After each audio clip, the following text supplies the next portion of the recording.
әдісімен мына сұрақтарға жауап береміз. Сонымен ноосфера дегеніміз не? Назар? Ноосфера дегеніміз жердің ойлау қабығы, арқылы ой сферасы география бойынша ноосфера келесі биосфераның жоғары дамытады. Екінші сұрақ, ноосфера термині қандай ғалымдардың есіміне байланысты? Дидар? Вернадский жердің ойлау қабығы туралы негізгі ойларды қабылдаса, ал Леруа оған ноосфера деген атау берді. Жарайсың, отыра ғой. Енді үшінші сұрақ, неліктен адамзаттың ноосфералық даму жолына өтуі қажетті болып саналды? Айым?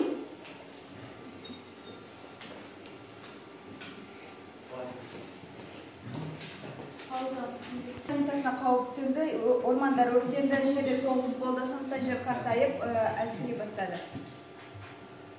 Сондықтан да ноосфера термині өмірге келді. Енді бүгін жаңа сабақты бастаймыз.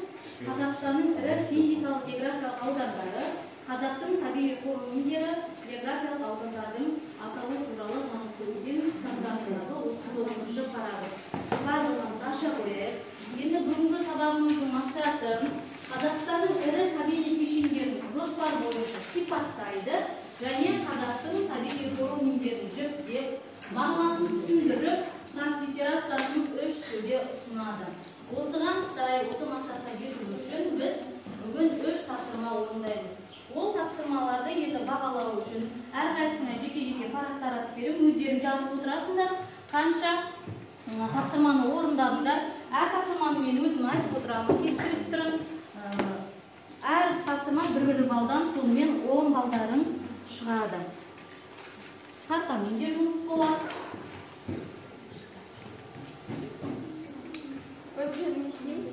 Өздерің балдарын жазып отырасыңдар. Мысалы, бірінші тапсырмада 6 балды. Сол 6 балды тапсырмада бір-бірден белгілейміз. Бірақ енді оған дейін кішкене тақырыпқа шолу жасап кетейік. Неліктен біз Қазақстан территориясын физиографиялық аудандарға бөлеміз? Өйткені әрбір жердің жаратылысы, яғни ол қай эрада пайда болды, қалай пайда болды, оны құрайтын тау жыныстары қандай болмақ, ол жердегі климат қандай, ол жерде қалыптасқан жер бедері қандай. Осы сұрақтарға жауап беру арқылы, осы сұрақтарды жүктеу арқылы біз физиографиялық аудандарға бөлеміз. Табиғи аудандар дегеніміз сіздерге анықтамасы берілді. Геологиялық құрылымы, жер бедері, климаттың ерекшеліктері бойынша бөлінетін зоналық табиғи кешендер. Ірі табиғи аудандарына сипаттама берудің келсізбасы мына астында көрсетіліп тұр. Ең бірінші географиялық жағдайы. Географиялық жағдайы дегеніміз бұл географиялық орналасқан жері.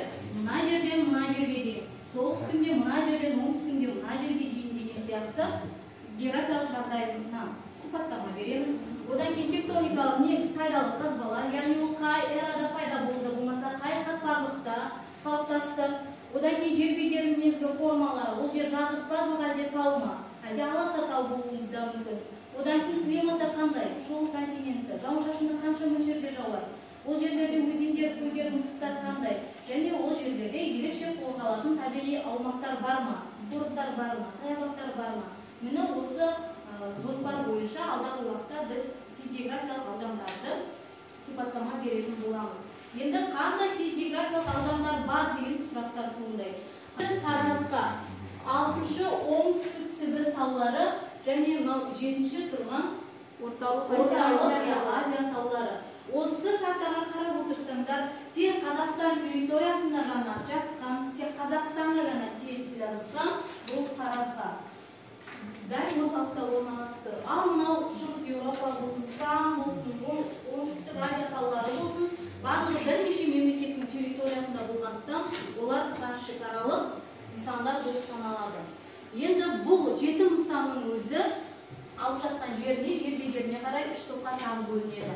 Таулар, жазықтар және аласа таулар. Мысалы, мына Шығыс Еуропа жазығы, ежелде қалыптасқан. Батыс Сібір жазығы. Басқасында Сімбек?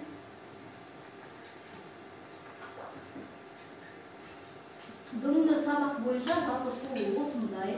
Енді кітаптарында мына тапсырма беріліп тұрсыңдар. Кітаптарының 49-шы бетінде кесте тұр. Осы кестені қазір толтырамыз. Енді қалай толтырамыз? мен сендерге біреуін мысал ретінде мына жерге жазып қойдым. Мысалы Сарыарқа, иә, қазақтың ұсақ шоқысы деп аталынады. Бұл Берсеннен полигонда қалыптасқан, мүжілген аласа тауға жатады. Климаты -14-18 қаңтардың орташа температурасы, шілденің орташа температурасы 20-24, жауын-шашын мөлшері орта есеппен 200-300 мм. Ал өзендері Есіл, Нұра, Сарысу, Светі. Ал табиғат зоналары дала шөл зоналары алып жатыр, қорғалжын қорғаймыз. Енді ол сипаттаманы қайдан аламыз? Ең бірінші біз осы уақытта деген гидросфера, геосфера, одан кейін литосфера, атмосфера тарауын өттік. Сол жерлерде осы мәліметтердің барлығы бар. Қазір оқулықты пайдаланып, мәтінін оқи отырып, осы кестені аяғына дейін толтырамыз. Осы енді бөлінгендер оңтүстік Азия, орталық Азия таулары және оңтүстік Сібір тауларының алабойында. Ал сендерге не қалды? Тұран мен не қалды? Шығыс Еуропа. Шығыс Еуропа мен Батыс Сібір жазығын беріп қойдым. Одан Тұран мен екі Орал. тауды қыздарға бердім. Тұран мен Орал. Тұран және Орал сендерге. Қазір енді жоспар бойынша сипаттама құрасыңдар. Ал енді оқушыларға топтық жұмыс берілді. Айша, енді саған мынандай тапсырма. Мынау солтүстік Қазақстан экономикалық ауданы. Бұл жерде ірі қалалар бар. Мына жерден соны табуымыз керек. Мысалы, Қостанай, Ақмола, солтүстік Қазақстан облысы, Павлодар облысы.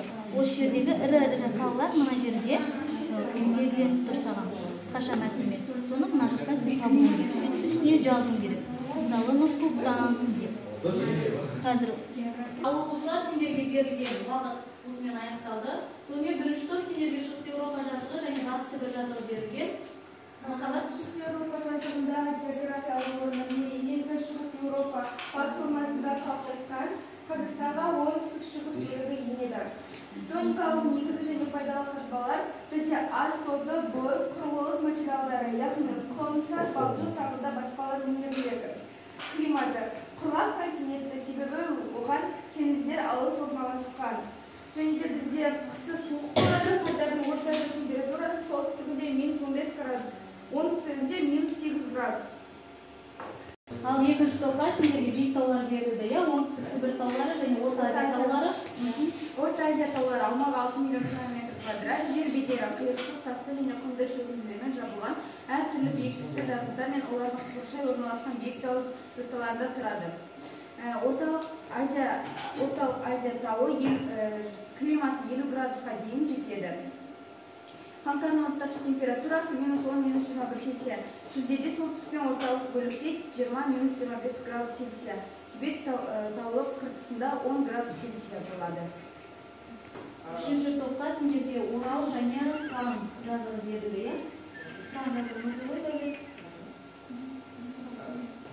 Тұран Қазақстанның оңтүстігін батысынан шығысына дейін созылып жатқан кең жазық. Тұран ойпаты еліміздің маңызды мұнайлы газды ауданы болып саналады. Аймақтың негізгі тұғырын палеозойда қалыптасқан епитексіндік платформалық құрылым Тұран тақасы. Ал оқушылар әрбір топ өзіне тән ірі физгеографиялық аймақтарды оқып отырғанда қалғандарын жазып отырдық, иә? Сонымен бізде 7 физгеографиялық аймақ. Бізде бағалау критерий бойынша 6 балл берілген. Әрбір топта 2-2-ден сіздер қазір оқып шықтыңдар. Енді жаңа бағалау парағына жазып қойыңдар. Қаншасын жазыңдар? Мына критерий бойынша. Сонымен енді қазір екінші тапсырманы орындауға кірісеміз. Екінші тапсырма бізде жұптау жұмыс. Қазақстанның ірі табиғи аудандарының атауларын қазақша, орысша, ағылшынша кестеге енгізіп, ауызша мағынасын түсіндіреміз. Ең бірінші мынау сендерге үлгі, мысалы мен Сарыарқаны жазып қойдым, иә, латынша кириллицамен. Одан кейін орысшасы және мынау ағылшыншасы. Дәл осылай екі-екеуден отырып, мына қалғандарын толтырып шығамыз. Және оның мағынасын айтамыз, ауызша және ауызша жүктейтін боламыз.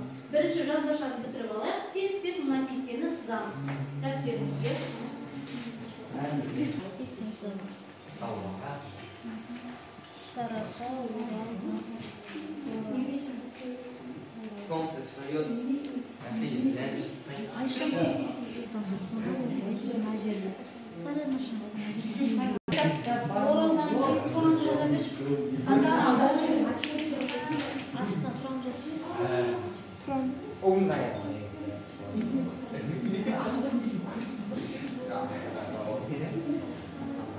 Сонымен қазақтың табиғи қорымдерін жіктеп, мағынасын ауызша түсіндіріп, транслитерациясын 3 тілде ұсыну дескрипторымен жалпы 3 балл берген болады.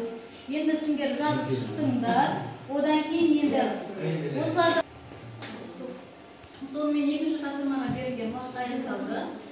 Екінші тапсырма бойынша кестені барлығымыз толтырып шықтық.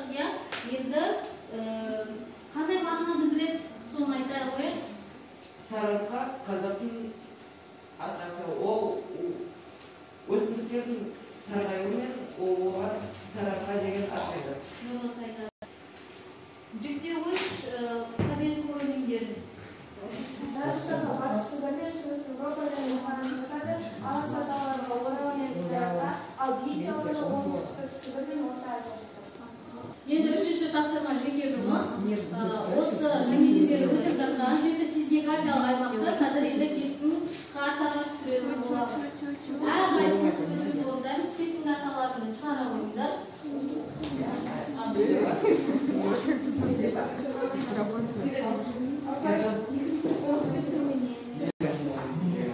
Ой, еще не.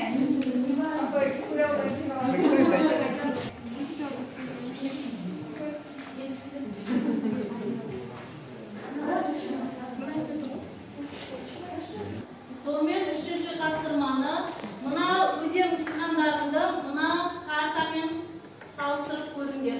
Дұрыс па? Дұрыс болса 1 балл қоямыз, өздеріне бағалау парақтарына 1 балл қоя қойыңдар. Егер бұрыс болса қоймаймыз.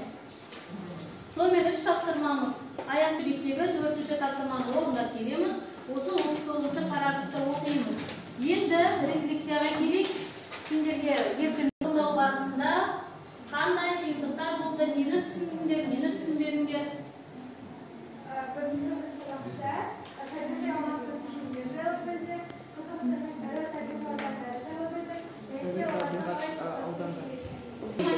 Нұрай айтауын. Бүгінгі тақырыпта біз Қазақстанның ірі табиғи аумақтарын өттік, олардың 7 түрі бар және олардың әрқайсысына жеке-жеке топталып өттік және оларды топтастырдық. Бүгінгі сабақта Қазақстанның табиғи ірі аумақтарын және аудандарын өттік және олардың түрлері. Сабағымыз аяқталды. Үйге берген тапсырманы орындап келіңдер. Сау болыңдар.